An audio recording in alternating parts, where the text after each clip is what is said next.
Greetings from Partners in Care, Shropshire, Telford Wrekin. We developed these best practice guidelines in hydration as a result of everything we learned working with care homes on a project to reduce hospital admissions due to urinary tract infections. We've broken down the guidelines into a series of short videos. This video covers teamwork, hydrating foods, jugs in rooms, and choice of drinking vessels. UTIs are one of the leading causes of hospital admissions from care homes. People who are dehydrated are much more likely to develop a UTI.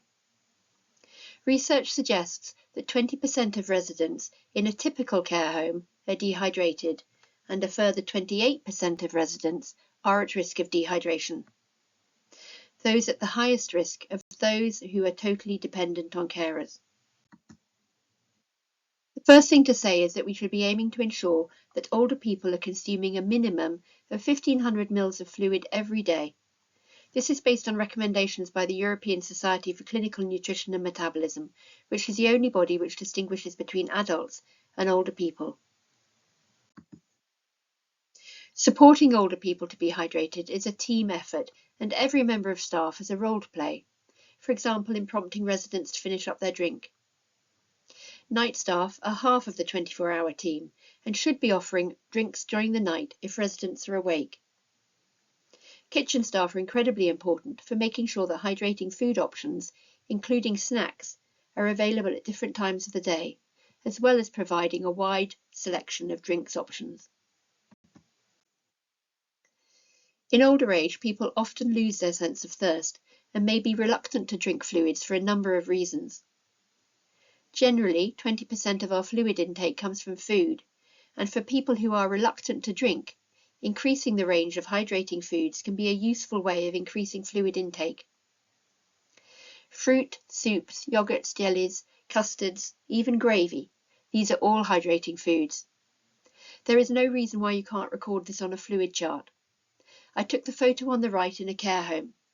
Having a list makes it easy for everyone to know what the quantities are. All residents should have a drink of fluid at least 15 minutes before getting out of bed in the morning. This will boost blood pressure, reduce lightheadedness, and help people to feel more steady when they get up. In general, it is good practice for all residents to have a jug of their preferred drink in their rooms. This makes it easy for any member of staff coming into the room to offer to top up a drink without having to go elsewhere. It is also a visual prompt for the person. If someone has dementia, they may forget about drinking if they do not see a drink near them. Where it is not suitable for residents to have unsupervised jugs of drink, this should be audited and reassessed periodically. The wrong cup can be a significant barrier to an older person being able to drink. In our experience, many care homes have a poor selection of drinking vessels. You need to ensure that your residents have the right cup or glass to support them in remaining as independent as possible. Many china cups become quite heavy when filled with fluid. A small handle might be painful for someone with arthritis in their finger. A nosy cup might work well for someone with neck or shoulder problems if they can't lift the cup up very high. We found that cups or drinking vessels with positive associations encourage more fluid consumption. Swapping the cup or glass to one that is smaller or easier to hold, or which brings back positive memories, can all encourage more fluid to be consumed.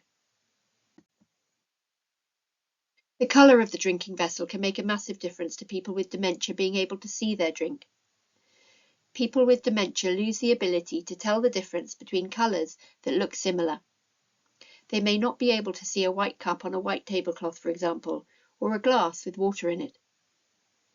Research carried out with a group of people with advanced dementia found that serving a drink in a high-contrast red cup resulted in 84% more liquid being consumed.